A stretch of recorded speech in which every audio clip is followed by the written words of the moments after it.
This is Merville on the shores of Belfast Lough, the first ever garden village housing estate to be built in Northern Ireland. I lived here when I was young, and I remember everyone saying the big house which gave the estate its name was an eyesore and should be demolished. Merville House was an elegant late Georgian gentleman's residence, lived in by a series of distinguished families. Post-World War II it was used by the council, community groups and even a rock band, but it fell into disrepair. But now, thanks to resident power, it's had an amazing £1.2 million facelift.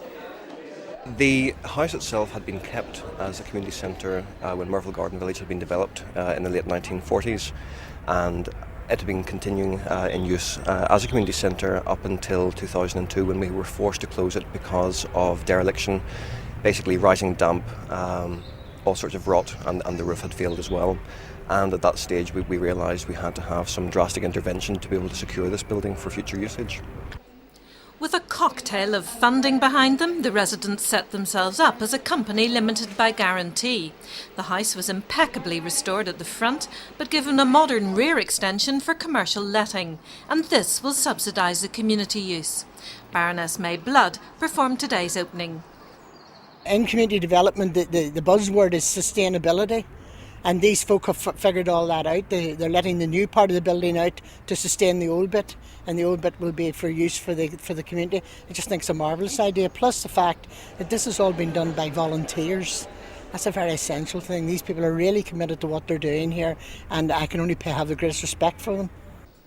40% of the space will be rented out for commercial use, 60% will be for use by community groups, recreation and leisure classes.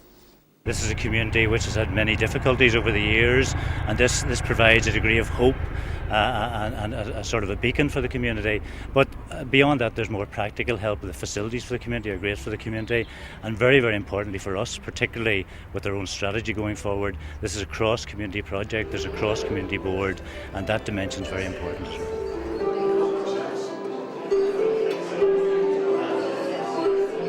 Well, Merville Garden Village was designated a conservation area by the Department of the Environment in 1990, and at its very centre was this derelict, dilapidated building. What we have is that the adjacent residents have a very beautiful building to look out onto, but more importantly, the people of Merville, the heart is now put back into the community, in so much that this building is in the psyche and the minds of people as being the heart of the community.